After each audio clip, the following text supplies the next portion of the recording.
Welcome to the acclaimed podcast, The Deep Dive, featuring your esteemed hosts, Andy Monitor and Drew Dinzik, powered by BetSperts. Welcome to The Deep Dive.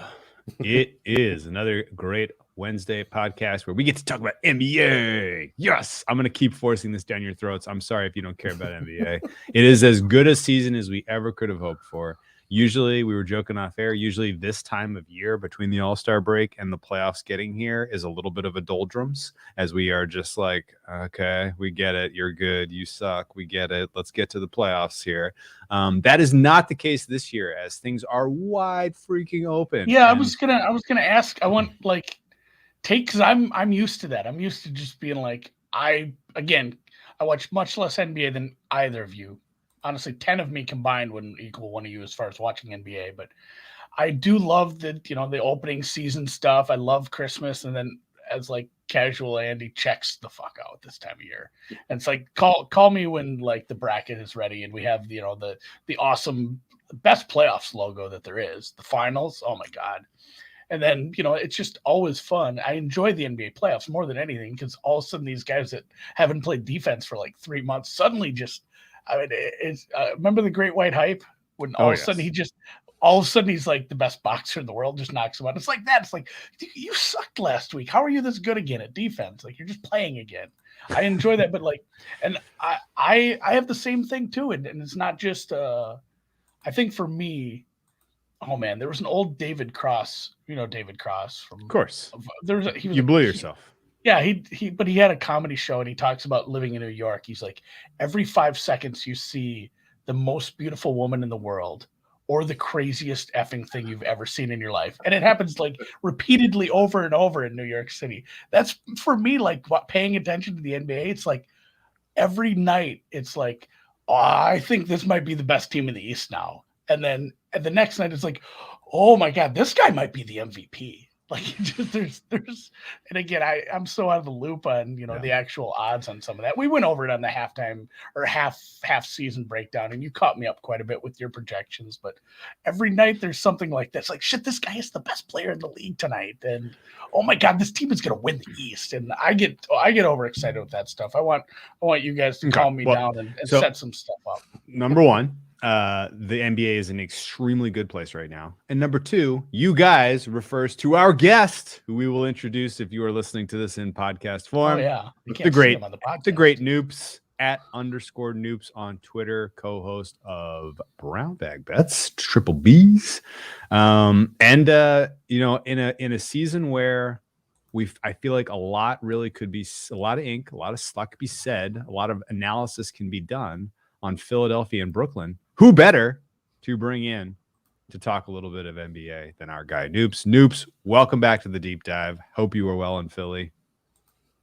Everything is great. It's 8:30 at night. I'm finishing off a bottle of Angel's Envy, and the NBA is fantastic. And for a lot of reasons, you start to look at some of the structural changes. I think adding the play-in game has given some of these teams some hope, and changing some of the lottery odds. I was talking about this a little bit. The fact that they've kind of neutralized those odds on some of the ping pong balls. The Pistons are trying.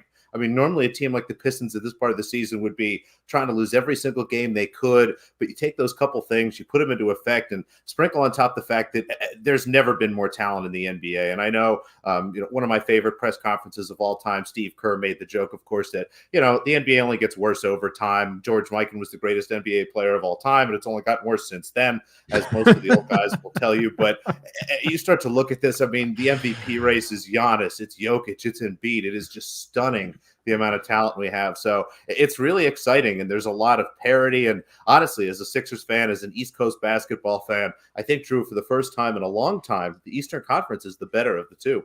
Oh, we will debate that a little bit. That's an interesting take. I think for me it is. You sleep through the West Coast basketball. Yeah, well, not only that, you don't see some of those games because they happen at 1:00,000 your time, but also like, I think, again, casual Andy certainly agrees with Noops. And I think once you get to the playoffs, there's zero chance the East won't be a more fun playoff, overall. That's fair. That's fair. And real quick on the play-in game, I can't even say like I hate gimmicks because I'm a big runner on second base in extra innings guy. I like that. Get the game over with. Christ, let's not do these 7. Like that's a good gimmick. I'm not all for gimmicks just for the sake of gimmicks, but the play-in game thing is cool because it adds drama to these teams that are just like, oh, we made it. Now we don't get to really play a competitive game. We get 4 against a really good team. If some years there's competitive 7 and 8 seeds, but a lot of years it stinks. It's fun to see competitive games. And like we've talked about numerous times, that Lakers Warriors game, that was hot. Yeah. Like, that was a damn good game. And we're a year removed from LeBron bellyaching about having the play-in game. And this year it might save his ass, which is just delightful. Although obviously Noops, I know you're rooting against that. But I think this regular season, some of the rule changes, as you mentioned, I would even add the officiating rule changes, have made the product better. And on top of that, you've combined that with a really, really good rookie class, and the state of the game is in really great shape. Before going too hardcore into NBA, and I have a whole bunch of questions I want to ask Noops and kind of get some takes on, we should do a little housekeeping. Producing a lot. There's a lot of sports going on right now, producing a lot of content out there. If you want Andy's college basketball takes on all of these conference championship games, I've been absolutely adoring the previews you've done for every conference. I click every one of them, and you should check those out. If you want some takes on Noops's women's tennis, it is Indian Wells. Where are they going to track that down, Noops? Many places, I'm sure. You can find all that on Twitter, again, _Noops. Talked about that on Brown Bag Bets. Actually, pulled the Tuesday show, gave out my outrights there, and then the Wednesday show tapped on those a little bit. Again, just 4 outrights. It's funny, Drew. I mean, the WTA continues to become more like the ATP, and the ATP more like the WTA. And that you look at the WTA draw, man, it looks like Iga Swiatek and a lot of other people. And now with Novak out, the ATP draw is wide open. So it's been a weird thing to deal with. I grabbed 4 outrights. Ons Jabeur, Jill Teichmann at a really big number, Dosa, and then another big number, Clara Towson, who I think Clara, the Danish girl. I'm quashing any Novak talk. We don't have time, Drew. I didn't even. I was on a different tab, so I didn't see your facial. I know there's opinions, and I am of the same opinion. We won't even waste our breath on that man right now, and the filthiness that has happened there. But if you want my breakdown on Indian Wells, I did a great pod with Gil Alexander that you can find. If you want Andy's take on the players, which is also good, BetSports Golf. BetSports Golf for sure. Yeah, we're doing another show next week. We're gonna do an even more fun show with some really fun guests. Some guests. I don't want to tip it off. A guest next week that we've had on the deep dive will be on a BetSports Golf property. Excellent. Let people guess. I won't tell you if you're right or not, but there's gonna be some fun stuff next week, and it sucks. Like I got so jacked for this rollout of the golf stuff, and we're gonna have weather, man. Like we've had perfect weather for like 10 tournaments in a row. They closed down the practice facility today. It was raining. We're talking Monday finish. We're talking Saturday morning cut line with guys finishing. It could be kind of a big mess with things going on. Are there any actionable angles from all that? PointsBet, and I've seen a couple other places had this, have the over-under on the amount of balls that will go in the water on 17. And again, if you're not super familiar with this course, this golf in general, like if you saw a picture of 17, you'd know what I'm talking about. It's the little island, the little island green out in the water. There's a really good video I found of Brendan Todd, I think, just shanking one, hitting it like almost sideways into a different part of the water. There's a good spray chart of everyone's ball on the island green, and then his is like almost off the map. But that's just a fun one. Otherwise, I did play a little Corey Connors. I don't understand why DraftKings is behind on a few of these guys, but there's people that are just 40-1, and then it'll be 70 at DraftKings. And I'm sure you see this Noops too with your outrights on tennis. Shop around, because again, there's so Jason Day is one thing somewhere, and then he's 90 at DraftKings, or I've seen it. Circa often has a big number if you really like a long shot because they keep their hold down. So shop around on that. But Corey Connors is a guy that people are down on because he missed some cuts here, and I think he missed like 4 cuts last year, and he's missed 3 cuts this season already. It's been up and down, but if his ball striking ceiling is just so high, and like Patrick said, bookmaker has Corey Connors at like 42. That tells me a 70 at DraftKings is very playable. Yeah. So, I mean, this guy, I think he got like 7th here last year. And this part of the season, he was just top twinning his ass off. Like if he gets back into form with his entire game, he is one of the better ball strikers. So cool. Free pick there for Corey. And like Alex said, with the weather and the Saturday cut, is there an angle? It is tough because just looking at the weather, and we've talked about this ad nauseum at this point, but if you don't understand, the Thursday, Friday tee times, they have to start these guys, at split tee times the way it works. So if you play in the morning on Thursday, you will play in the afternoon on Friday and vice versa. So sometimes there's a thing where, hey, the weather's beautiful Thursday all day. And the weather's pretty good Friday morning. And then Friday afternoon, the wind is going to kick up to 30 miles an hour. So those people that have to play, the Friday afternoon as part of their split compared to the people that play nice weather, they have a big disadvantage. So sometimes there's a wave split disadvantage. And people have made compelling cases for both waves to be the disadvantage one based on, like, it's weather, you guys. It's, it's really hard to say what's going to happen with this Florida weather. So there's people that are really who do you think's galaxy braining this stuff that we know?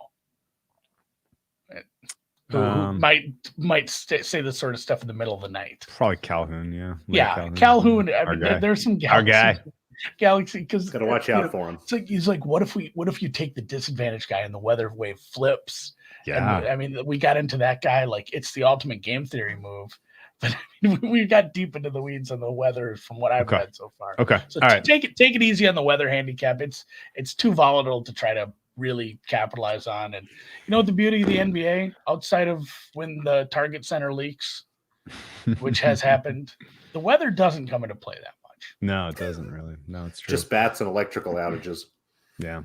Yeah. You would think that it's blowing. You would think that it is you would think that's blowing a gale in the Milwaukee Bucks center right now with the Hawks' inability to make a wide open 3-pointer. Was it a Spurs game where the AC went out? Yes, and it was 200 degrees in there? Yes. People were just middle of summer. Drenched. Yep. Yeah. It's something about Spurs games. They had bats for a while. It's a lot going on down there. Yeah. Okay. Well, let's talk about some. Yeah. Ask me a question about the NBA, Drew, and then I'll defer to Noops. Let's roll back into some NBA talk. Take me into a time capsule when the season started, and we expected teams like Philly and Brooklyn to be in the mix, and then lo and behold, here we sit, and Brooklyn is currently in 8th. Are you pressing the panic button on this team? And if you have a future on them, and if you do not, what is the appropriate expectation considering their path looks like absolute hell to get to the finals? So I do have some Brooklyn futures. I would pretty solid on them before the season. Just looking at their team, I was really impressed with not only the fact that we were able to hold on to guys like Blake Griffin, Bruce Brown, guys like that, but also to go into the draft and come away with Day'Ron Sharpe, to come away with Cam Thomas. But you start to look at some of the injuries, the way that they've handled the schedule here, just the inconvenience, honestly, of the Ben Simmons trade. The fact that, Harden clearly, I think, had checked out before that. I can't wait to hear all the stuff and whispers and lies and sort of lies and half-truthful lies about what was going on there and why Harden magically looks like he's in shape and his hamstring's fine now that he's in Philadelphia. But regardless, the Nets still, to me, and it's, if I go back before the season, they have the biggest potential. If you're sitting down and you're looking at the NBA like it's a video game, you want the Nets roster. Now, we know Joe Harris is out for the rest of the year. You throw him out, but you still have Kyrie Irving, Kevin Durant. You can put Seth Curry on the floor, who is still one of the best shooters in the NBA. You can bring in Simmons, who is a guy that enters into kind of a perfect situation for him. He doesn't need the ball. He's not going to be asked to shoot a lot. He's just going to be asked to run around, play defense, rebound, be kind of a small ball center, which is something I've not joked so much about, that he might be one of the better small ball fives if you really used him that way. Now, that would mean that Ben Simmons has to give a crap about the game of basketball, which is its own problem in and of itself. But even where they are, at the end of the day, you look at the East, you figured the Nets would at least have to beat the Sixers or the Bucks. Now, it turns out they probably have to beat both of them. Maybe they'll get lucky enough to avoid one of them. But although the path is difficult, I think it's still the same path we were looking at before the year. We just thought they'd have home court for that path instead of be playing all these games on the road. You look through it, and again, it's still that same thing. You look at it, the peak, the potential of the Brooklyn Nets is still terrifying. Now, the Sixers, they look really great. I was a little wrong about Harden. I was concerned, about his hamstring, because that's a whole thing. And, we've seen Chris Paul and him in the playoffs. Once you get later and later in the season, you don't want a guy with hamstring issues. That tends to be a problem. But I think we're all still sleeping on the Bucks. It's still the Bucks East. I don't know why. And maybe it's, just we all have to keep talking about stuff. And it's more interesting to talk about the Nets. It's more interesting to talk about the Sixers. But I think the Nets still have the highest potential. I'm not too worried yet as someone has futures for them. But, man, it really seems like the Bucks are there. And I haven't seen enough of the Nets yet to really trust it. Okay. I have a quick question, again, for both of you. This is what I'm going to do, is the stuff that confuses me is defer back to you. The path stuff.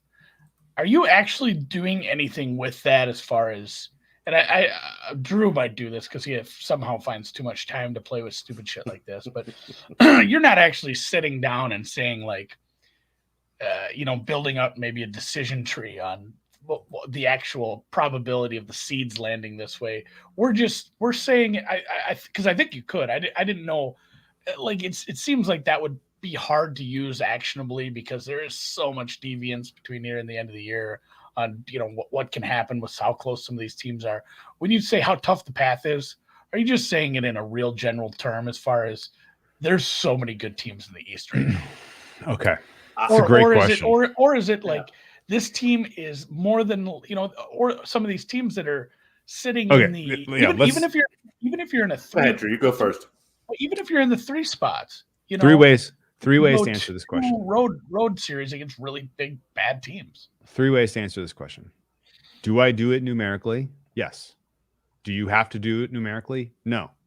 Do you have to even do it qualitatively? No. You can just go to impredict and look at their probabilities of every seed, every team landing on every seed. And I'm pretty close to that doing my own numerically. Now let's go to the middle path, which is qualitatively. Can anyone catch the Heat considering the Heat schedule? No. Pencil the Heat in for one. Okay. Who is going to land in the 2 seed? Right now, it looks like it's probably going to be Philly. If Philly takes their foot off the gas because they have a bunch of back-to-backs between now and the end of the season, you could see them slide to 3. But I think it's pretty clear Philly is in that tier of 2 or 3. Okay. The other team in the 2 or 3 tier for me is Boston, because their schedule is easy and because of the way they're playing currently. The Bucks have a much tougher schedule from here in than the other teams were talked about to this point. And so I don't mind penciling them in 4. Now, 2, 3, 4 is relatively loose assumptions. Philly's one of those 2, 3, but Boston and Milwaukee are interchangeable. I definitely, in my mind, wonder if, 5 and 6 is then Bulls, Cavs, or Bulls, Raptors, whatever. The Nets are going to play their way in, which means they're probably going to be the 7. Tough for me to expect that they lose that play-in game, even on the road, even if Kyrie Irving's not in Toronto for that one. They're still going to beat the Raptors. If we can kind of put the Nets in pen at 7, Noops, if you're Philly, are you playing for the 3 seed? That's a great question. I hope not. So in general, I hate that idea. I just think you enter into things with the wrong thing. It drives all the wrong decisions. But again, if you're the Sixers, I think you have to beat the Nets, and I'd rather start sooner. I think that maybe to go back to a tennis analogy, I know Andy doesn't want to talk about Novak, but if you're going to beat the better team, you want to do it sooner. You want to start in round 1. You don't want to catch them in the semifinals or finals when they built up a little bit of form, when they're starting to play well. So if you're Osaka fade today. Sooner. Like, your reasoning for betting against Osaka early in the tournament. Like if it goes sideways for her early in the tournament, she can just roll over. Like I doubt the Nets are going to do that sort of thing, but that's the part of the NBA that just breaks my brain, because I don't sit and look at the standings every day but I know who the great teams are, and it's wild, and I get why and what happened, but like one of the greatest rosters ever constructed is probably going to be in a play-in game in the NBA because that's just how life works. Yeah. So where we're at now, Philly and Milwaukee, because they are more fragile, i.e., they rely on superstars who have not been especially healthy this year. Especially, Embiid's been crazy healthy. Harden not so much. And Giannis has been crazy healthy. The rest of that team has been a kind of a mixed bag. I would guess that because of the some intention of we're going to get these guys some rest, we're going to make sure they're fresh. That's probably your 3-4, which means I think Boston, Brooklyn is probably your 2-7. Noops.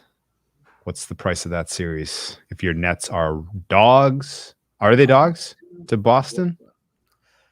So there's a lot at play here, and we'll start with the first thing that the question you asked me is what will the price be, not what should the price be. What will the price be involves the fact that a lot of these books have taken Nets money all year. If you go down and look, the Nets have finally backed off as the favorite to win the championship, but that's only happened as of the last couple of weeks ago, as we finally settled into the fact that they're going to be a lower seed here. So when you get to that, I expect the Nets still to be favored, but I think it's going to be a short favorite, and I'm going to be happy to back up Boston.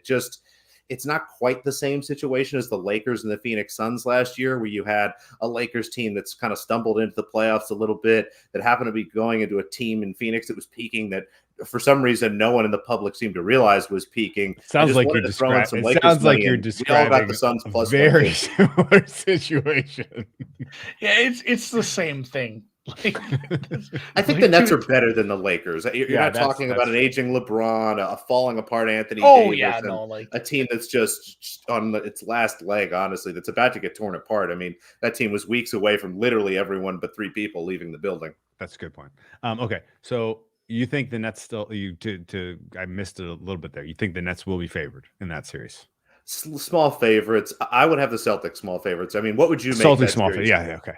Let's give people a little more clarity. Go to the Celtics quick, because I've talked to 2 or 3 people who are just like, I mean, I talked to somebody who said like, I think the Celtics are the best team in the NBA right now. Yeah. So and like, I mean, not him. Like a different guy. He doesn't have any books written, but I'm just like, I told him, like, sell me that. And I don't know, it made a good case. I wanted your opinion on that, because it seemed like it was something that just snuck up on me.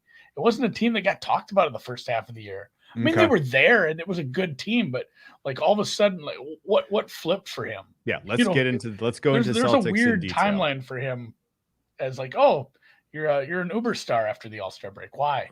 Okay, I may defer to Noops for that question, but I will answer the original, which was, I agree. Celtics will be small favorite. It is conditional on Kyrie not playing in Brooklyn, and it is conditional. I assume he's playing in Brooklyn. Okay. Yeah, Okay. I think he will be. I think if he plays, I think if it's Vax rules are pandemic's over, we're celebrating in the streets. By the way, 2-year anniversary of the Rudy Gobert microphone thing today. The 2 fucking years. 2 fucking I've got years. A side point. Once you get through this, I have a 15-second story. So let's assume it's all over. Everybody can play. It's a full series. Then all of a sudden, now I'm thinking you're probably going to see a pick-em-ish. My price is probably going to be close to pick-em. And I am also assuming that Ben Simmons is playing, which is a fair assumption. Trying to figure out what the Nets are going to do is like the nastiest parlay of all time. I trying don't know. to price all this different stuff, but I mean, I'll answer about the Celtics real quick, and I'll let Andy. Go ahead. No, do your Celtics talk. It's part of a bigger question that I actually have. How many teams do you think can win the East? Because I'm at 3, and I'm not sure if I need to take that number from 3 to 5, because teams 4 and 5 are Miami and Boston, and I'm going to be betting against the Heat in the playoffs. We can talk about that now or later if you want. But the Celtics have finally after the second half. The Celtics have finally found enough passing, and my biggest complaint about the Celtics for the last couple of years is, if anybody's played basketball, there is nothing worse than playing basketball with an incredibly gifted offensive talent that doesn't pass the ball, let alone 2 of them. So you put Jaylen Brown on the floor, you put Jason Tatum on the floor. They are some of the best scorers in the NBA. Jason Tatum might be the best scorer in the NBA outside of a perfectly healthy Kevin Durant at this point. And they put up a bunch of points. They do incredible stuff, but it just sucks to play basketball with those guys. And basketball, you need someone moving the ball. You need some rhythm. We've been taught that lesson time and time again. And instead of trying to find a point guard, they add Al Horford and they give more minutes to Robert Williams. I mean, Robert Williams, Time Lord, somebody that we don't think of as a gifted passer, but you watch enough Celtics game, and 2 or 3 times a game, he has a quick touch pass or a nice turnaround and recycle into the basketball. And Al Horford is one of the more gifted passers in the league. And I don't know if I'm ready to put the Celtics in the same category again as peak Nets, Sixers, and the Bucks, but they're really knocking on that door for me. And I think they might be my 4th team. But again, maybe my interesting question, Drew, you can think about this while Andy tells the story, is how many teams do you actually think can win the Eastern Conference? Well, I'm going to answer that too, I think, eventually here. And Dan's story might be better than mine. Dan's old account on Twitter was the one who first posted the Rudy Gobert video, and that's why Dan doesn't have that old account anymore. That's almost as amazing as Dan's tweet about his grandmom, who looks just like Barack Obama. Yeah, there were different ways, but I will say that the Rudy Gobert thing makes me think of what I did. Do you remember that last year? I was trying to find an old podcast for something, and I sat Dan was the Rudy Gobert narc. Yeah, he was the Rudy narc on Rudy. He basically started the pandemic. I'm not blaming Dan, but Dan reported the pandemic. Was the first this time last year, I was looking for a podcast regarding like March Madness from the year before, and I stumbled into one. And I went too far back or the wrong year, and I listened to a podcast from like right before shit blew up, and I got into like this weird fetish of listening to a lot of podcasts from like that week, just to listen to what people would say. And it was weird. It's like listening to people like the hours before Pearl Harbor, where they're like, yeah, sun's out. It's great. I think those planes don't seem like they're coming this way. Cause everyone's just like, yeah, I don't know. This is a thing. Like one guy in the Jazz has it. I don't think we're canceling baseball. And then it's like so many optimistic like, March Madness takes. Yeah, everybody was super optimistic. I'm like, man, this sucks. But no, I'm at 4. I added the Celtics. Okay. I'm at 5. I can win the East. I have 2 tiers, though. I have a tier of 2 teams. I have a tier of 3 teams. No, I have a tier of 2 teams. I have a team that can, but it is going to be monumentally difficult. And then I have a tier of 2 teams that could, but are fatally flawed. My teams that can, Milwaukee and Miami. To find out where the Sixers are. Milwaukee and Miami can. Team that could do it, but very difficult is for me is Nets, just because of path. And then the teams that could but are flawed are Sixers and the Celtics. And the Celtics flaw, before we move on to some Sixers talk, is a lot of what you were saying about Tatum's kind of in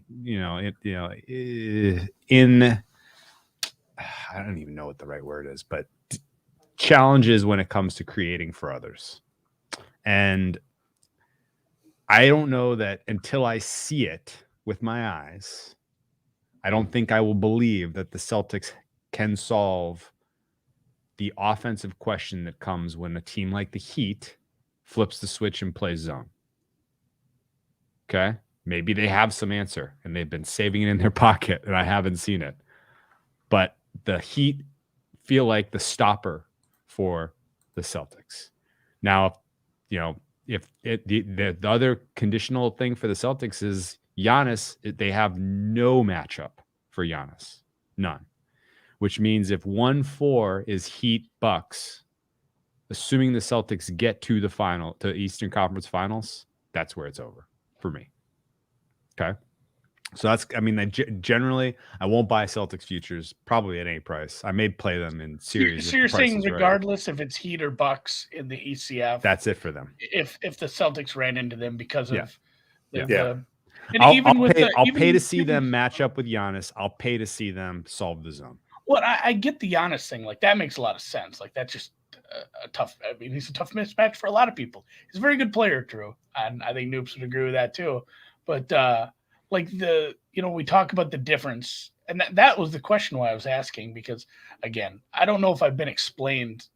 You guys just say passing, and like what actually did, like, is it with more passing, more spacing, and a little bit of like, did he just become less selfish? Is that what we're saying? And the passing and the spacing create a different kind of offense? He's just running hot. We've seen him run hot. Okay. He's making everything. Yes, making everything. Absolutely. Well, Think of him like he's Kobe Bryant, but taller. And I hate to do this, but that's who he reminds me of. It's a lot of watching what Kobe Bryant used to do, where it got to this point where he is this genius level scorer, but he's just not fun to play with. Now, he didn't whine as much as Kobe did and all that stuff, but it's kind of a lot of that same stuff. And it's part of the difference too, Andy, between the regular season and the postseason. Once you get to the postseason, if Jason Tatum has 20 points at halftime, someone is coming out in the third quarter of a playoff game and just kind of punching him in the face. I mean, they're going to run 3 or 4 plays where it's him through screens. They're putting 2 big guys on the floor. You're going to see a center you've never seen before come out and get 2 fouls in a minute. And here's this stuff is going to get much harder soon. For sure. And the problem with when they face the likes of a zone, and for all I know, the zone, this is not a secret. And every other Eastern Conference team is ready to deploy this. Obviously, the Heat do it the best. But the zone takes you out of your comfort zone. And the Celtics have a good plan A offensively in general. They're doing a good job of everybody taking their turns when things are going well. But when I have yet to see when things are going poorly, like plan B work, particularly against that. And if like the zone tends to force Tatum and or Brown and or whoever has the ball in their hands, and those are really your only 2 shot creators on the floor with your best 5, then those guys are all working the perimeter, like looking around like, what the fuck do I do? I guess I'll just drive. And then they get crushed by Bam in the lane, right? Like it's not penetrators. Yeah. And so it's a difficult problem to solve. Maybe the new coach has a trick up his sleeve that he can, adjust on the fly and get it worked out. Hey, when things are going great for the Celtics, the chemistry is banging, right? Everybody feeling good. They're rowing the boat in the same direction. This is the same group of guys. It has not gone good at times. And they're responding to the coach now. He's getting them to play together, play well now. Give me some adversity and let's see. So that is the other part. Like I wanted to, and again, I have to throw in a joke because you talked about punching him in the face and then in the zone defense. I just shout out to Syracuse for the big win today. But the coach, like that was my other part too. Like, does that matter a lot? The fact that you're inexperienced, because we get into that. Although I don't know, a lot of people in this room were awful hard on a certain finals reaching winning coach last year. So yes, there are there's a little bit of cuts both ways with the new coach. Sure. It's going to take him a couple of series to prove that he can kind of solve a series and this is very simplistic, but my opinion of an NBA series is like either you have the superior talent and it's not even really a game, or you're close enough that it's a matter of solving your opponent. And the solving your opponent is challenging. And I can see the Celtics solving the Nets. I can see it. I can see the Celtics solving the Sixers. I can't see them solving the Heat or the Bucks, considering the matchups and the coaching. And maybe the coach has, he's an unknown quantity. He could. I was just going to say, like, cuts both ways. And again, we bring Noops on, and we just dog on the Sixers. I feel bad. Like, I haven't even gotten to my Sixers takes. I'm not even going to really pick on him, but maybe, like you said, an unknown quantity. Whereas, like, I feel like some of these good coaches in the league getting to the playoffs, like, they're gonna know what they're getting out of Doc come playoff time. Like, there's a method to that, and maybe maybe he sucks, not Doc, but your Celtics coach whose name is escaping me. Maybe he sucks, and we just don't like. Oh shit, this guy can't figure out playoff rotations, and they're done. They don't even need rotate. They know what they have, and that's maybe the other thing about the Celtics right now. Like, I usually laugh or to like scoff at people who do the peak too early thing, but like we're seeing their final form, and they're putting a lot of their final form on film. Like they got their rotation figured out at this point, and injury, may change things, but it's mostly just going to be like this. And, so it's giving a lot of coaches a lot of time to come up with a strategy for them.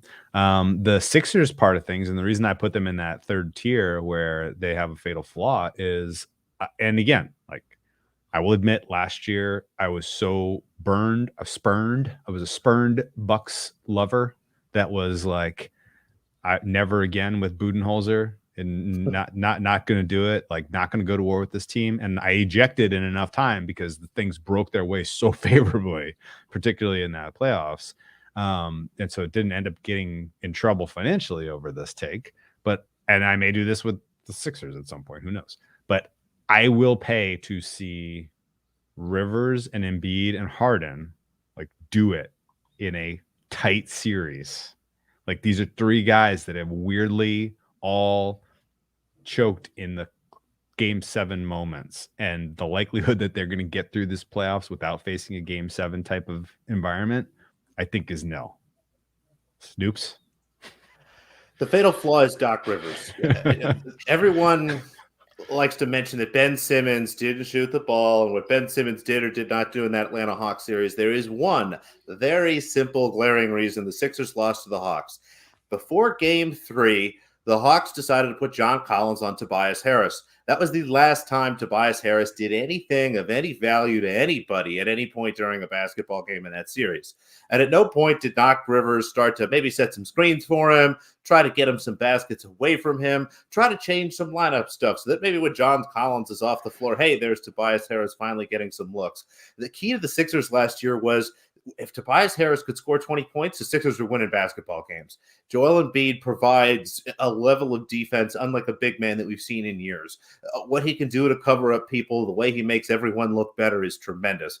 Offensively, he's incredibly gifted. We've yet to see him perform well at the end of games, but that is the story of centers. If you look at big guys in the NBA, when you get down to those last possessions, when teams can really commit to a triple team and things like that, it gets a little dicey. So the best part about having Harden is you kind of get over that. But at the end of the day, the playoffs is about getting the most out of this team, and I don't know if Doc Rivers can do that. Now, the roster just might be good enough. I mean, if Harden is actually going to be healthy, because I think a lot of Harden's postseason failures come down to physical failures. You look at him in a lot of big moments, you could see either he was exhausted from having being overworked that season, he literally was hurt, whether it be a hamstring or something else, and he's starting to look healthy. I hope he can get in there, but if you could get a healthy Harden and a healthy Joel Embiid, and again, this is what right now, the sound of me knocking on wood, it all comes down to Embiid.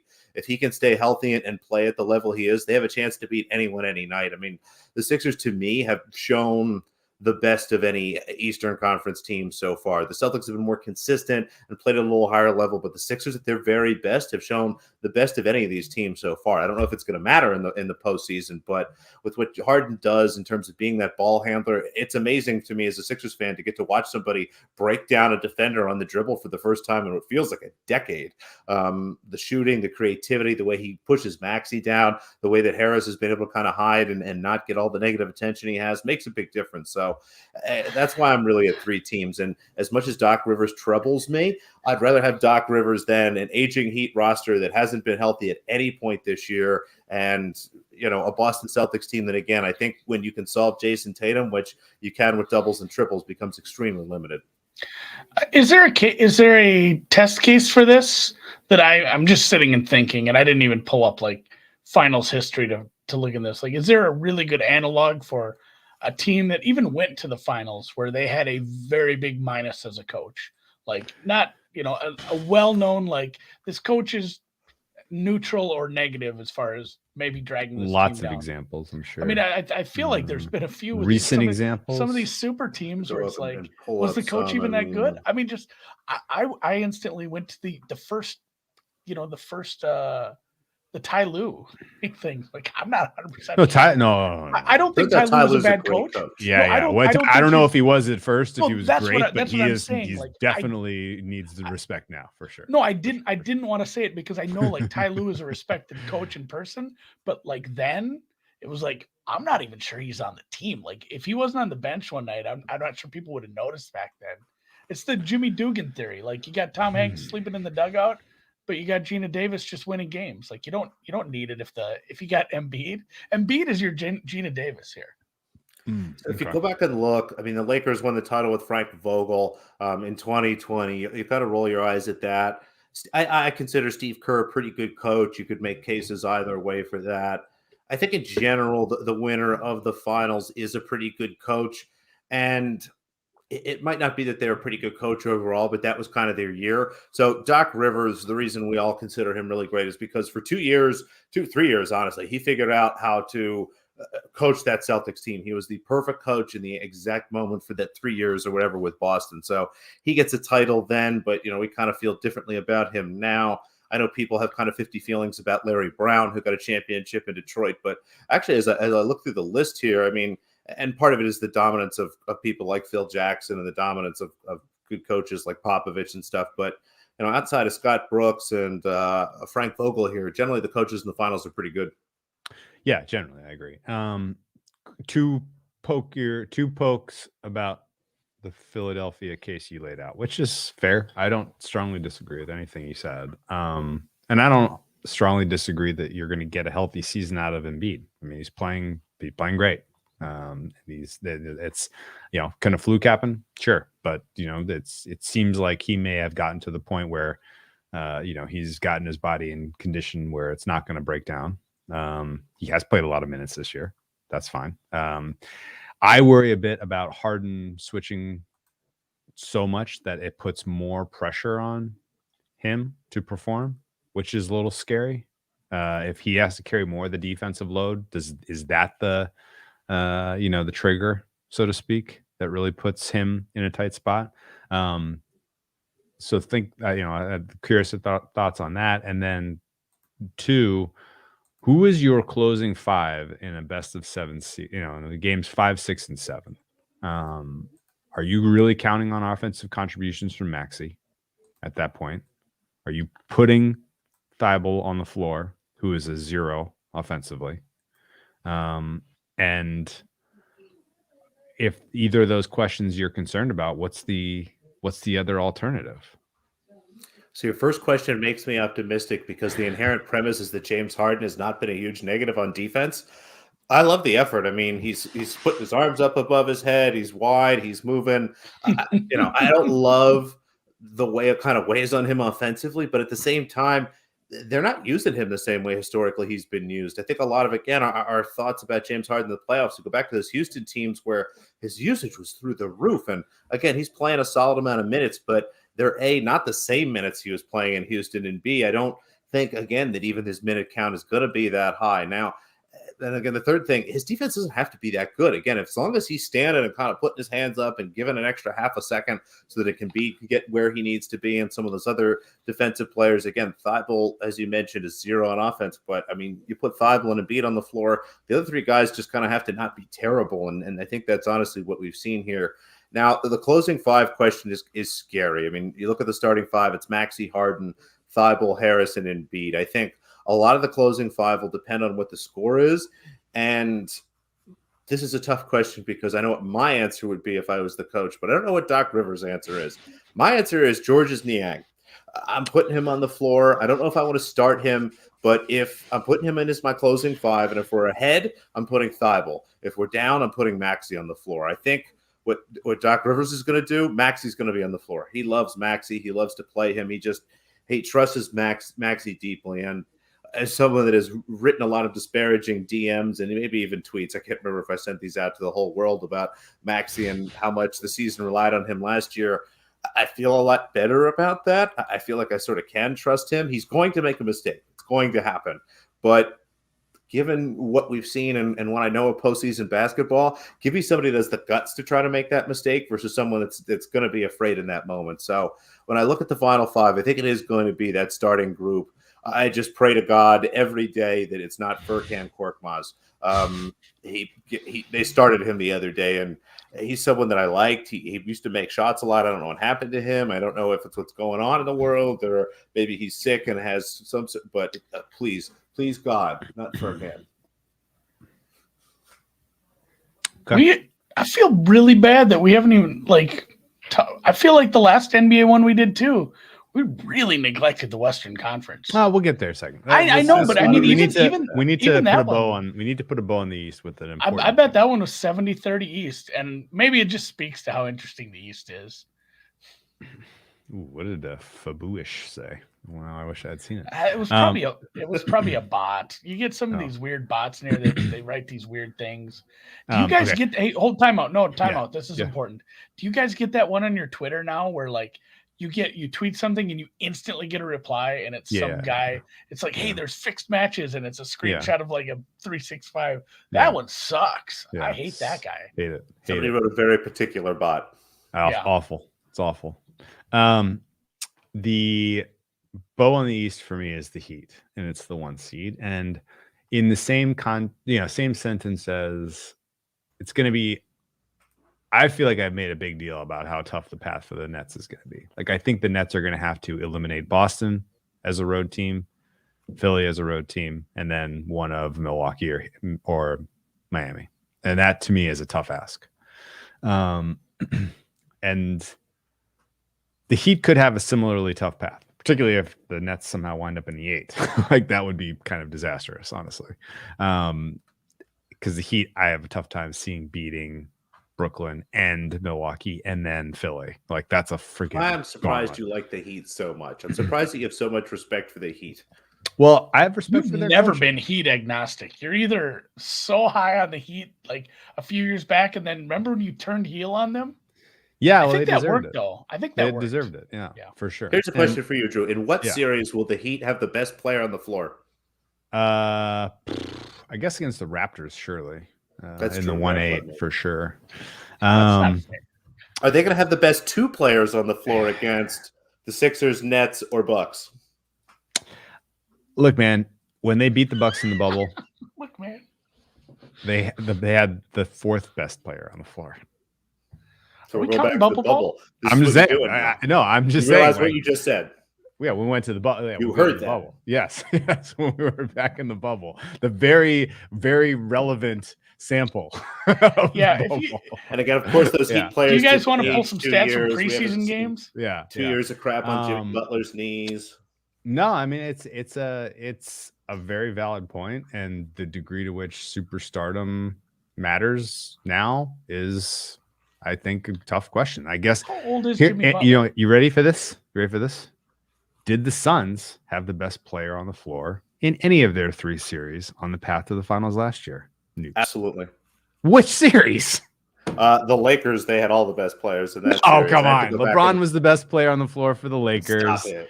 Not last year. They went. Jokic was the best player on the floor. No, I mean, just we're saying qualitatively as we sit back right now, like, and look at like the makeup of these teams. You're saying that he did not play as the best player in that series, which I completely agree with. But if we had been sitting here in 1 month month ago, and we said, hey, who's going to be the best player in the series between the Suns and the Lakers? Every person in the universe says LeBron.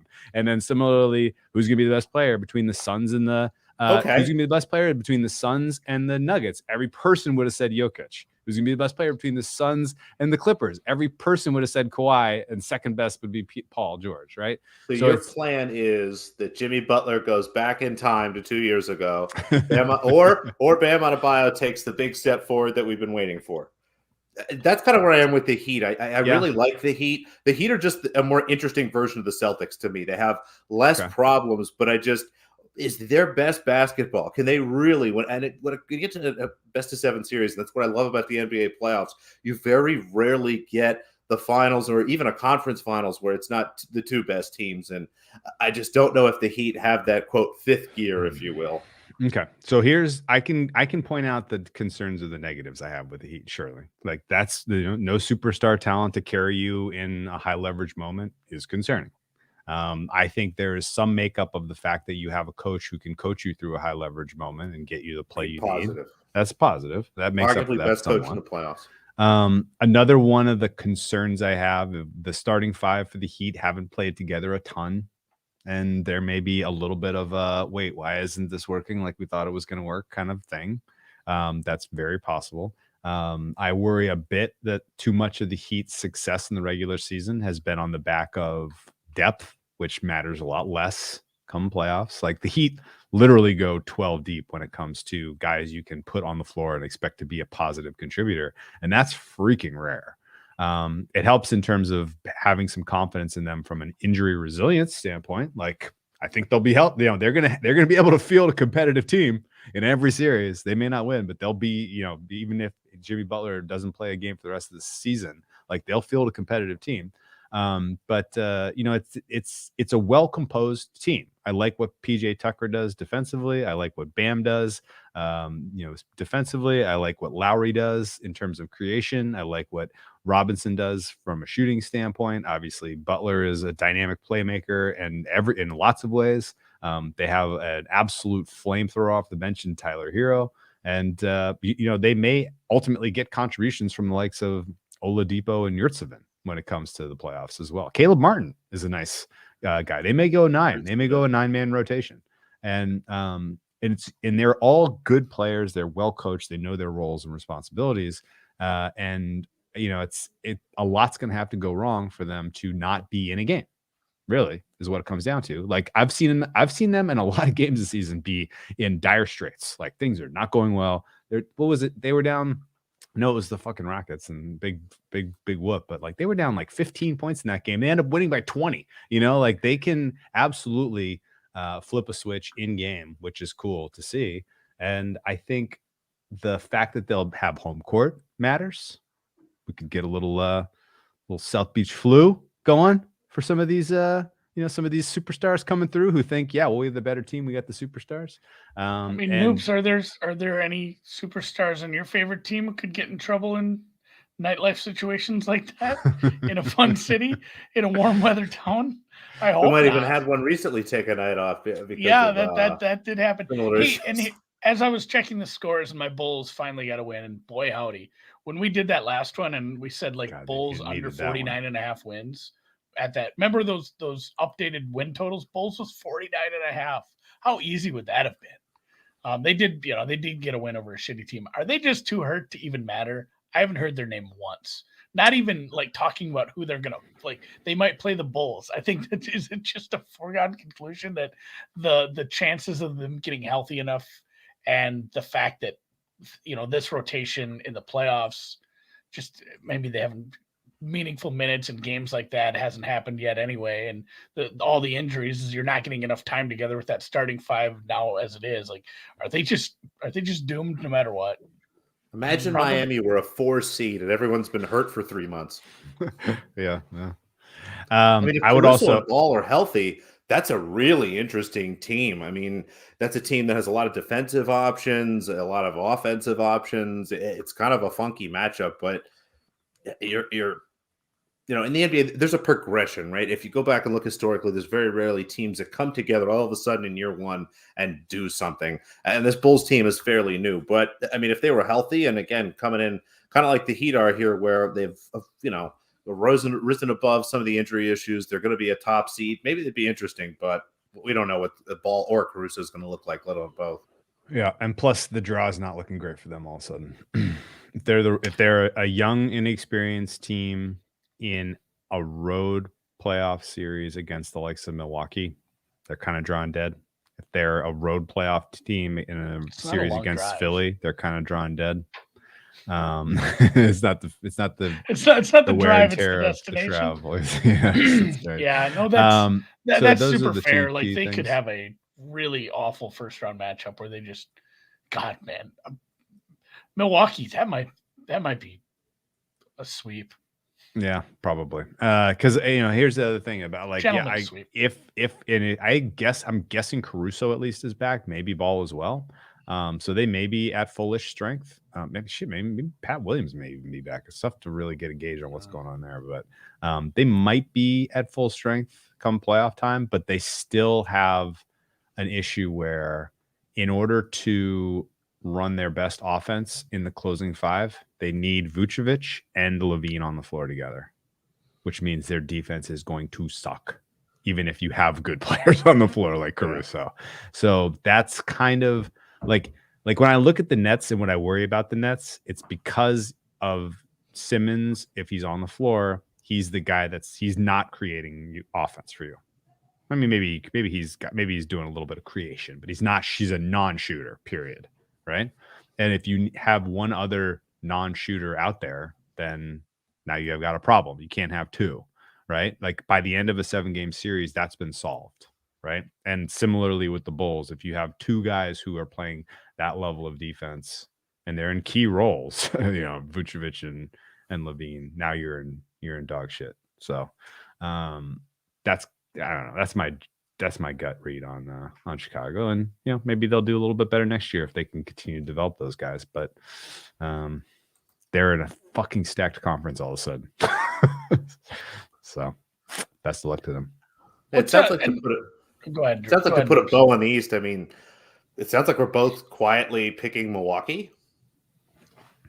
That was. I mean, everything you and I said. Everyone has a lot of problems except Milwaukee. That was my hot take when the trade went down. Like the trade happened, and I looked at both teams. I'm like, I guess the Sixers are probably better because they'll have a player who we don't know, like the effort level coming back, and obviously it's turned out great. But like the Sixers will be better. The Nets maybe the same. We'll find out like if Kyrie plays, but it's just like, and that was me being kind of dumb NBA guy, but I think maybe I was right for once. I'm just like, the Bucks are still really good though. Like not a whole lot changed. They still have to play the Bucks, and we saw the trouble the Bucks gave the Nets last time. And I guess I don't really have a good opinion how the Bucks and Sixers match up. The Bucks have one fatal flaw that we haven't mentioned. That could lose them a series against the Nets. Could lose them a series against the Heat. I don't know if it loses them a series against Philly. Probably doesn't lose them a series against Boston either. But they have a defense that is absolutely completely corroded relative to what we saw from them in years past because Brook Lopez isn't out there. And so the rim defense is not as good as it once was. It's still very good, but it's not as good as it was. And yet they're still running the same scheme where they are giving lots and lots of wide open looks from three, right? They're still, they can't protect the rim as effectively, but they're giving lots of wide open looks, which means all it takes is one team to get hot from three in a series and it's over for them. Even if Giannis riddle me this then, both of you guys, nuclear. Because this is where my brain went. All right, I'm going to facts. Giannis is a exemplary defender. Top, say a number in the league. Yeah. Three.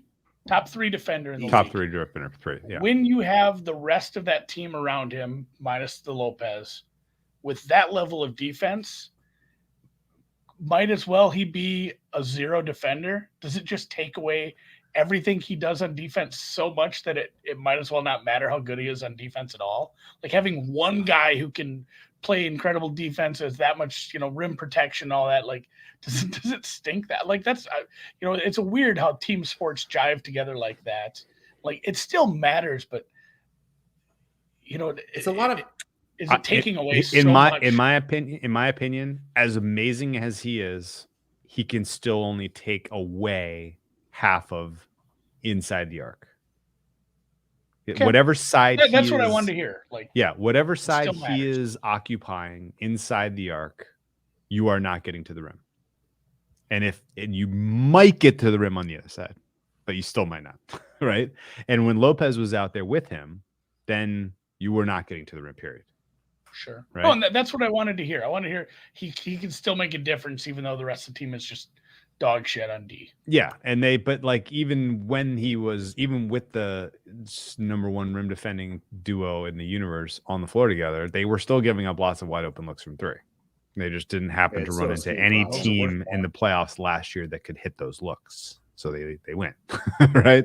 And that's still like this year, they're largely outscoring teams. Like the Bucks are winning this year on offense, period. And they're very, very good offensively. And even though Holiday's been streaky, even though Middleton's been streaky, Giannis has been an absolute stalwart offensively, and he's still unstoppable the way they call the game currently. So I would say that there is still some risk for the Bucks making it through. They're clearly like, if you were going to tell me they're the favorite, I'm not blinking. I'm like, yeah, okay.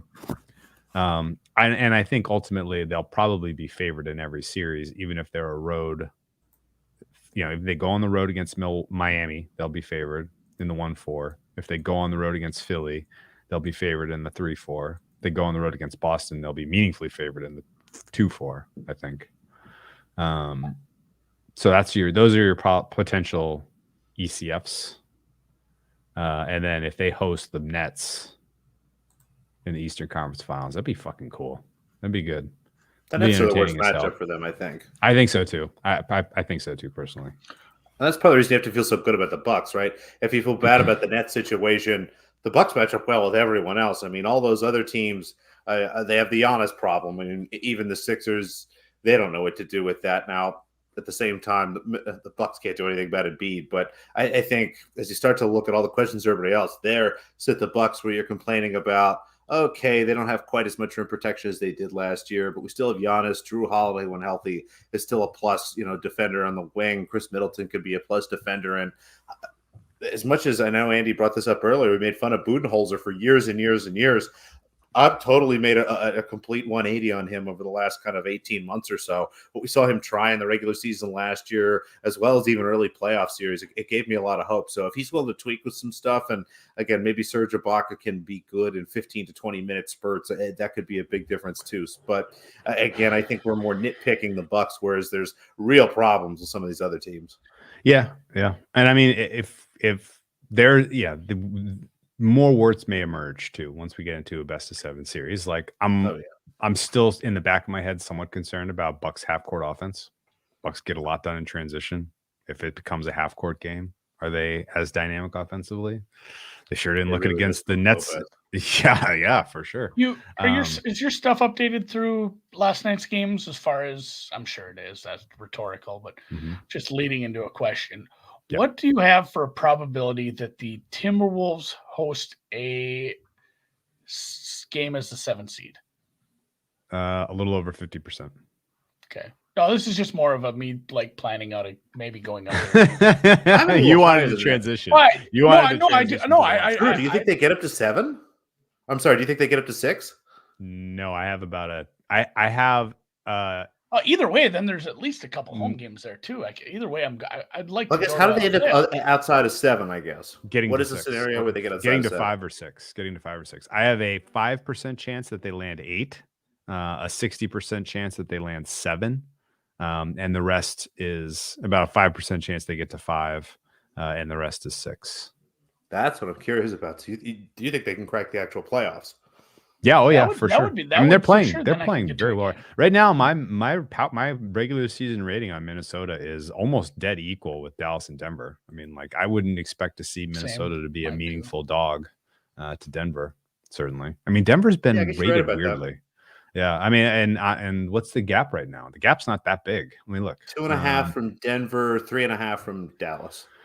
Yeah, I think in that 20-ish% chance that Denver. Actually, I'm closer to 30. That 30% chance that Minnesota moves up to the 6, it is mostly Denver sliding into the 7.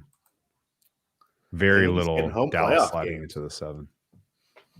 Look at that. Well, the 7 seed hosts, right? 7 hosts. 7 hosts. Yeah. 7 host 8. Mm-hmm.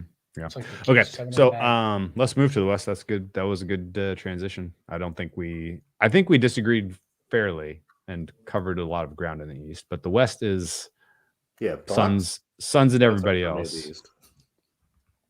Suns and everybody else in the West. Do you have can you make a bull case for who's the second best team in a playoff series in the Western Conference? Boy, it's really hard, and it really does feel like Phoenix and everybody else. And I think really the only dark horse here is you hear little whispers of Jamal Murray and little whispers of Michael Porter Jr. maybe coming back. I'm actually fine if they don't have Michael Porter Jr. I really feel like that kind of upsets the Nuggets balance. But if Jamal Murray can play a couple basketball games here before we get into the first round of the playoffs, get a series or 2 under his belt, give me Jokic, Jamal Murray, and a bunch of shooters and whoever else is there. I mean, that's the most interesting team to me. That's the team where every night they ask the most questions of every other team. Now, at the same time, they are a terrible matchup themselves for teams. Teams are a terrible matchup for them. I mean, they really struggle from a guard perspective. I mean, it's going to be wild to watch a matchup against Phoenix where Chris Paul and Devin Booker should be able to do whatever they want, but at the same time, Jokic should be able to do whatever he wants, as good as DeAndre Ayton has been. So you look at through the West. I mean, you've got Phoenix. We obviously think they're great. Memphis, it's too soon. And I know I hate this. I sound like just like an old guy sitting in his like lounge chair telling you what's what. But like there's a progress, there's a progression and a growth that you have to go through. And you don't just see teams do what the Memphis Grizzlies done here, where they pop to the 2 seed, they pop to the 1 seed, and then all of a sudden are into the finals. This is a team that I think can challenge for the conference finals, but it's just too much, I think, to ask for this young team and this young coach to pop and make the finals. But it's also a team Patrick Beverly eliminates in the 7-2. You know, maybe that's a thing. Well, 2-7. That's a good question, Andy. As a Wolves guy, Dan posted Grizz. I don't give a shit if they're good or if they win. I want to go to a game, I want it to be like last time where I got to see Harden and Embiid, who are Hall of Famers. I want to go to a game and see, Morant. Well, pretend you're a fan. Pretend you want a round 1 series win. You want to shock the world. Timberwolves are in round 2. The total's 240 every game. Would you rather? Yeah, that'd be awesome. Would you rather draw Grizzlies in the 2-7 or Warriors in the 3-6?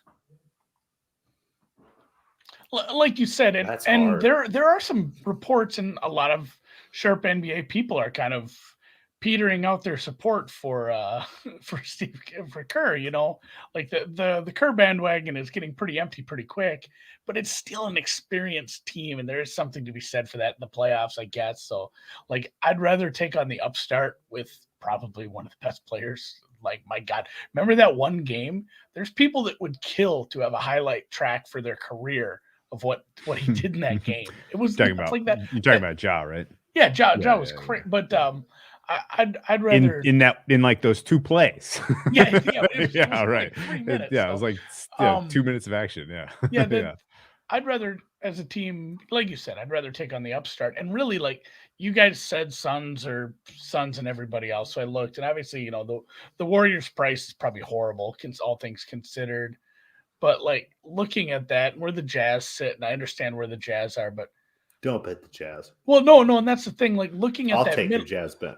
Looking at that middle,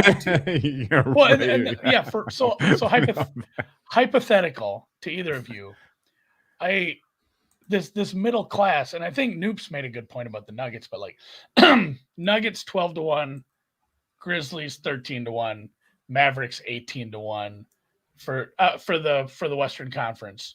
I give you $1,000 to bet on one of those. You have a choice of one of those teams or taking $200 and leaving. I hope you said the Pelicans. Give me the Pelicans. No, I didn't go. I didn't go to the deep. That's where I am, honestly. I mean, talk me out of it. I mean, are we a Chris Paul pulled hamstring away from like a Pelicans Western Conference Finals against the Grizzlies? You look at the West. Golden State is just tumbling. They get worse every game. Yeah, Pelicans get better. The Timberwolves get better. You've got this Grizzlies team that again should be too young, but the Jazz are terrible. I mean, the Pelicans have some meaningful fit issues that would get exposed pretty aggressively in a best of 7, even against a Chris Paul-less Suns. I have to tell you, big ass number though. That's where I am, honestly. It's all in play. 42-1. Boy, man. But you have to pick somebody Andy, from that to your 3, is someone from the middle class, and I'm putting $1,000, or I'm taking $200. I'm a gambling man. I'm going to put 1,000 on the Nuggets there. I don't mind being in bed with Nikola Jokic the way he's playing. They have the highest ceiling. The high ceiling of if they get healthy. Here's what you need to happen for that to cash. Are you ready? You need them to finish in the 6 or 7. Okay. If the Nuggets finish in the 6 or 7, they are realistically, they are thinking Western Conference Finals. I'm betting the both of those series. Right? I don't even care what the same. is. Yeah, no doubt. They can beat the Warriors, they can beat the Grizzlies, and they can beat the Timberwolves if it comes down to that. So you need them to finish 6 or 7. number one. And number two, you need Luka Doncic to go nuclear and oust the Suns. And then Nuggets Mavericks is your Western Conference Finals, and then Nuggets may be able to make it. Are we writing off Dallas? Have we made too much fun of Jason Kidd? Have we gone too far that way? No, because they're better with Dinwiddie. They are, and I think they could. They kind of going back to your progression thing. Do they go from never having won a playoff series with Luka to winning 3? And that to me is a tough ask. Also, as good as the team defense for the Mavericks has been, some of it is fool's gold, in my opinion. And like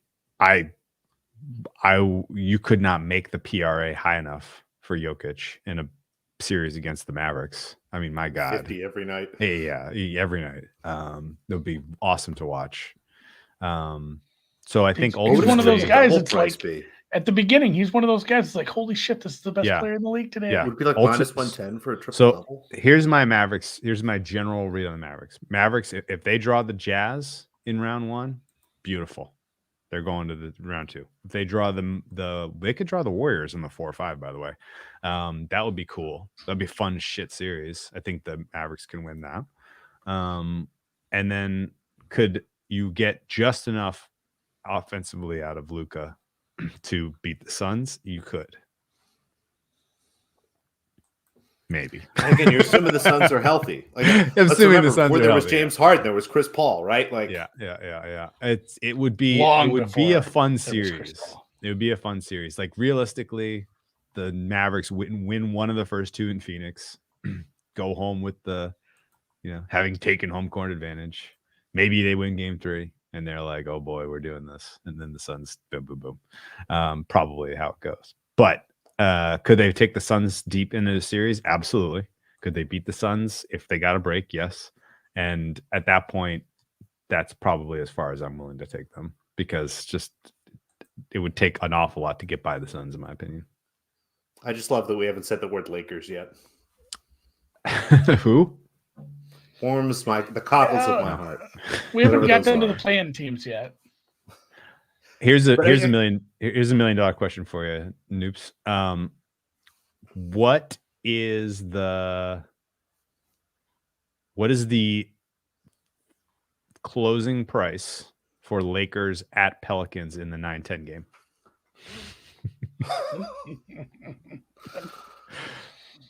Pelicans. I guess we have to assume Anthony Davis should be healthy by then. Should be back. He should be back. Yeah. What is the literal timetable on that? And again, it sounds like it's been 10 years. April 1st, probably. Okay. And I feel like that's a cop out. Like when you asked me earlier, it's what should the price be versus what will it be? It's going to be like Lakers -3, -4, and I'm just going to hit Pelicans over and over and over again. What should it be? You think it should be Pelicans small favorites against a Russell Westbrook, LeBron James? I assume it'll be in LA. No, it's going to be in New Orleans. Could be Pelicans -2, -3. Have you looked at the standings recently? It's close. It's getting really close. And again, this is part of my grand reverse jinx. As we are speaking, the Pelicans are about to lose to the Magic. So, all things in perspective. All things in perspective. But the Lakers are about to lose to the Rockets. So, it is what it is. No, I think realistically, I could see that closing a pick 'em. A market is very, very cold on LA right now. It's just a problem of, I guess that is more of a question of does public money matter? And to be honest, I'm trying to be optimistic about the Lakers as this grand reverse jinx I've been doing for the last 4 or 5 months as someone holds Lakers to miss the playoff tickets. Yeah. What is I might not even cash them. I might just keep them. Just keep them. Just hold them. You have a physical ticket? No, I don't. Oh, damn it! It doesn't feel like the public is there still, though. You know what would be such a great gimmick in a legal state? I could buy one on PropSwap. No. You have a digital ticket. You cash it. You bring it down. We will print and frame it for you for. That's a great idea. $20. Like that. What are we waiting for? Like, my God, print and frame my ticket of the Lakers to miss the playoffs. Like, just hang on the wall. And again, I go back to the Pelicans, and it's not quite to incite a bunch of nonsense. And you make a lot of great points, Drew, about the Pelicans fall apart once you start to get to that second unit. But I just look at the West, and I think the Jazz are garbage. I think that Golden State is a nice idea that just hasn't worked out. Klay Thompson hasn't come back, hasn't gotten to be healthy, and it's this group of guys that we all love and we have a lot of nostalgia about. And again, we think about the peak, and maybe suddenly everybody snaps into health and it's Splash Brothers again and Draymond Green's healthy. But no. So I cross Golden State off. I cross Utah off. Phoenix is the best. They're the best. But and again, I hate keep going back to tennis, but it feels like I'm handicapping a tennis tournament where I've got this clear favorite that should be the favorite, but I'm not betting on that favorite as the clear favorite. I've got to find something else to do. And all those teams in the middle, again, Andy, you did a pretty good list there, but Dallas has so many questions. Again, have Jason Kidd, I mean, have we just forgotten that he's coaching there? I'm pretty sure he's still employed as the head coach of that basketball team. That can't Just be a good dressing like an asshole. Everyone's asking, is he the next Ty Lue?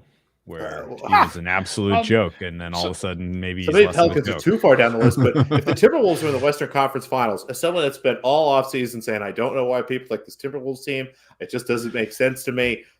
I'm in. I get it at this point. We're just going to score 140 points, and whatever you do, whatever. I'd watch that product, especially since like we'd be excited about it in our household since we're new Timberwolves fans. Is there something, and I guess like just looking at the Lakers odds, the answer is no for them. You know, there's this weird public like, hey, we're betting it's LeBron. We have to let people say like it's LeBron the assholes who put out tweets like, imagine betting against LeBron in the playoffs. Imagine there's people like that. Yeah. Imagine. But like with the Splash Brothers, Curry. I mean, everybody saw what Curry did in the All-Star game, and like he obviously still is a dynamic player. And like if they play a little better at the end of the year, and people talk themselves into that, the kind of people that are going to talk themselves into that is the public that starts paying attention right at the end of the year. And it reminds me of the Giant, and this is not even close to the same situation, but a little bit of it. But the Giants to win the AL or the NL West. Like as they led throughout the whole season, I talked to a bookmaker about that, and I'm like, aren't you guys going to get hammered on some of those huge futures? You had it, Cirque had them like 300 to 1. And literally a guy's like, no, he's like, you can put the Dodgers on the board for whatever price you want. And then people walk in and then they'll bet the Dodgers to win the West. And then tomorrow you wake up and you do the same thing, and a bunch of people will walk through the door and bet on the Dodgers because it's the LA Dodgers and it's a very good team and they've been very good for a long time.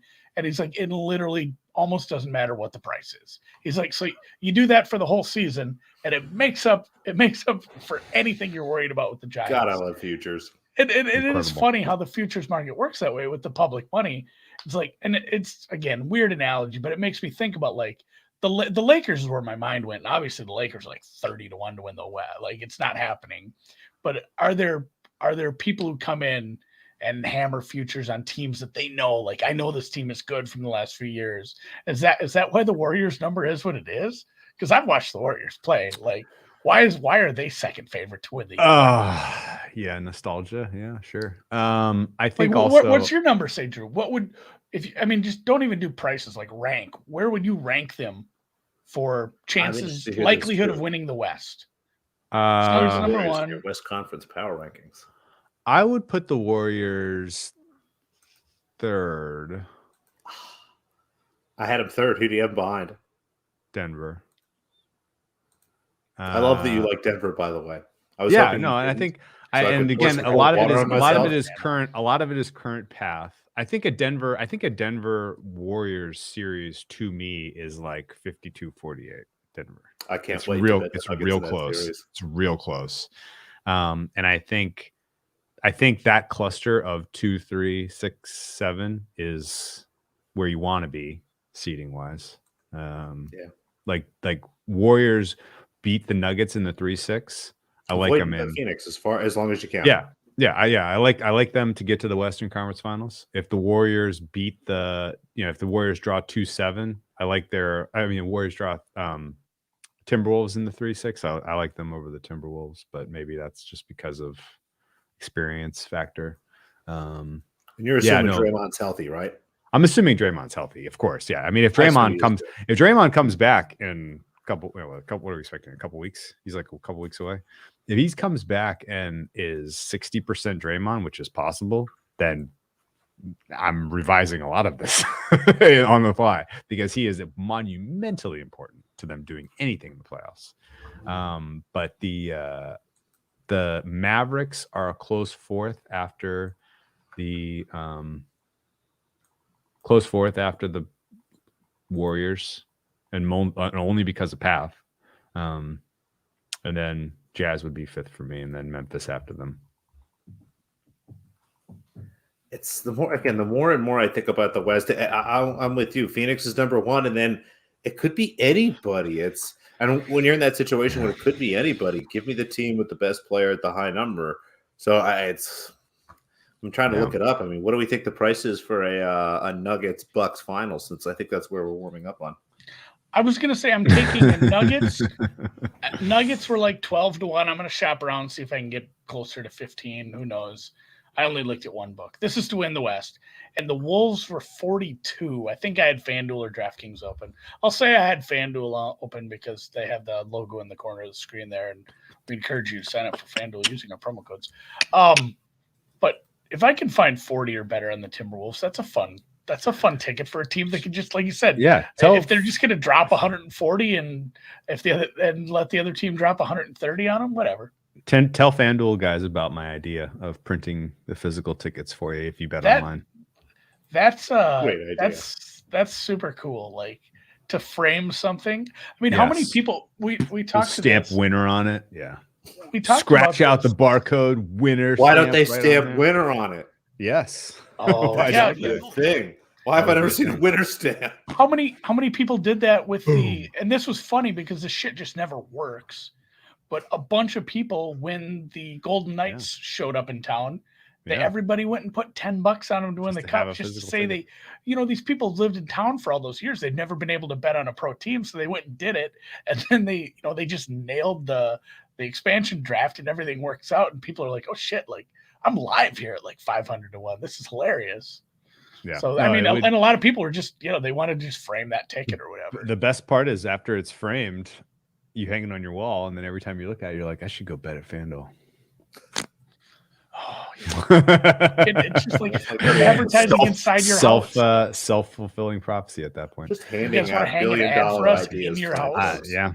I don't know where I come up with these guys. I'm gonna email Mike. All right. Let's wrap it up here. I guess one last final thought for you, and we'll end on the Lakers. They might not make the play-in. I think they might finish 11. Who passes them for 10th then? The Spurs. Do the Spurs want to, though? Pop's chasing glory, man. Pop's going for glory. Sure Greg Popovich is tied for the all-time winningest coach in basketball right now. Is he not on his third year of his senior year? Is this not his third senior year in college? This is his third senior year, but he is playing his ass. He's got his team playing their asses off against Toronto tonight. They're going for it. They're going for all the goods. They're trying to get him that win at home. We just talked about an aging coach who overstayed his welcome the other day, Drew. We did. Yeah, we just did. We spent a lot of time talking about that. The Lakers have 1, 2, 3, 4 games left that are gimmies. One of them is tonight, and they're losing. Actually, they were just up by 1 at the end of the third. But their schedule is brutal from March 13th through April 10th. If they do not play well, particularly this one stretch here, where they go at Cleveland, Philly, at New Orleans, at Dallas, at Utah. If they go 1-4 through there, they will be potentially in the 11th seed, and they may call it a season. And I wouldn't blame them. LeBron did this 2 years ago or 3 years ago, the year before the bubble season. They were like clearly out of it, and they packed it in. And they have about as good a team this year as they did then. So I'm not saying it will happen, but it looks very much on the table. I hope there's not a question there because I just enjoyed all that. I'm going to cue that up when the podcast comes out. I'm going to re-listen to it a bunch of times. That might be my new ringtone. That's the end. That's the end. And I mean, it's a weird spot with LeBron, who's already been like, hey, Cleveland, I might come back. Or, hey, guess what? When my kid's in the league, that's where I'm going. And I'll be honest, in the same He's a sentiment that I weird was dude. shaming people for, for grave dancing on Coach K, I don't want to grave dance on LeBron. Like, I've enjoyed watching him throughout his career. He's the greatest basketball player I have watched the most games played. And it will be sad when he is fully over the hill. And it sucks because he's kind of playing fine. His team is just absolute dog shit. Although I hang a ton of that around his neck. So do we really think LeBron James is making these moves? Do we really think it was LeBron James' idea to trade all the good shooters and defenders we have for Russell Westbrook? And that's where history is going to be hard to figure out. And there's a lot of talk. It seems clearly based on people we know and what we've read. In Cleveland, that was the situation. The Lakers generally, historically, haven't been that kind of organization. But, I mean, if winning time has taught us anything in just one short episode, things are a lot different, back when John C. Reilly was the owner of the team. And I can't wait for the season of winning time when they get to LeBron James. But it's just, again, I'm just going to keep taking victory laps. I'm going to remember the season for the rest of my life. I'm going to buy it. I'm going to pour it into a tank and just dump it all over myself. If you win on it, that's different. I'm saying is the show good, Alex? It's spectacular. All right, no spoilers. I don't want to know who they draft in the John C. Reilly's Jerry Buss, and the rest just sort of takes care of itself. I saw the casting of him and the casting for Pat Riley when I saw the preview. I'm like, I'm all in on this. I want LeBron James to be good, though. I like this narrative that, and again, this is very selfish, but I've gotten to live during the careers of the two greatest basketball players ever. I got to watch almost all of Michael Jordan. I was born in 1988. He was playing by that point, but I got to see pretty much all the second season. I've gone back and watched all of it. I've gotten to see all of LeBron James, and he's incredible. But I agree with you, Drew. It's such a bummer that this team stinks so much, but I don't know whose fault it is. And as a Sixers fan, and again, even if I didn't have the ticket, even if I hadn't bet on the Lakers to miss the playoffs, as a Philadelphia 76ers fan, as someone who's grown up hating the privileged Lakers who just buy whatever they want. We want Shaq. We'll just go buy Shaq. We'll just buy Magic. LeBron, of course you're going to come here. This is the best. This is just, this is candy, and I'm just going to eat it forever. No love lost for the Lakers as a brand. Is it weird that, all right, and this is me, my mind just wanders when you guys talk NBA for some reason. I think about what is, if you had to boil down Michael Jordan's career to a single play, what is his most, is it the shot against the flu game, but a shot that you could picture in your head? Is it the shot against the Cavs? No, against the Jazz. Isn't it that one Jazz against the is Jazz? A good one. The that one in the lane where he's floating sideways? That's what I picture.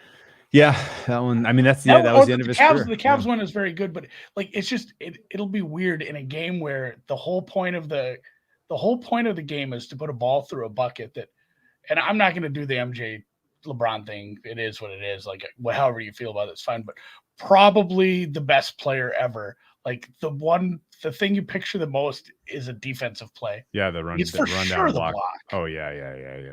I can't picture a LeBron shot that sticks in my head. I don't know. That's what I was thinking about when you guys were talking. I can't think of one specific shot. I can't think of a shot. And similar to Jerry West, I go back to the finals that LeBron lost. When it was just him, there was nobody on that Cleveland team, and he was putting up 40, 15, and 15 every night.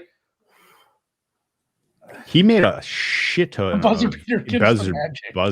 Yeah. He made a shitload of buzzer beaters in the series that they went and then ultimately lost 4-0 to the Warriors. He was terrible against the Monsters. Is all this more just a conversation of Michael Jordan's brilliance, also combined with the opportunity? Michael Jordan was clearly brilliant, but to have that concentration of talent in that moment in the NBA, where he's not playing against accountants, but Steve Kerr talks a lot about it. The Last Dance. He's like, sometimes I'd have to guard Michael in practice. It's a little different league now. I mean, no one. I don't think LeBron has ever been guarded by anybody who's been shorter than 6'5". No way. If he has, it was a mistake. Yeah. All right. Well, we covered amazing ground here. Let's put a bow on this podcast. Bucks Nuggets finals. Oh no, Lock it in. Heat Suns. I might look for some exact team. series.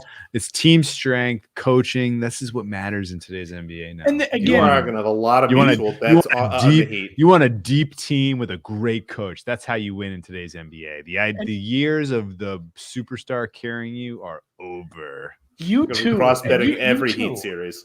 Yeah, you too with all your all your going through this, then running the numbers and deciding and that's what's fun for me because I have none of those numbers, and the fact that you could name 60 different finals matchups and I'd be like, yeah, for sure, that could happen. It's a fun year I think for sure. Oh yeah, for the NBA fan. Parity's back to the NBA. I can live with parity. For sure. And yeah, I mean, the Suns might have peaked too early. Who knows? Lakers are winning now. Of course, the Timberwolves are up by 1 million. Go East. All right, man. Thank you again, Noops. That was great. Yes. That was a great exercise. Man. Best of luck to you in Indian Wells. Best of luck to you in cashing your Lakers playoff no. And we will talk to you again next time.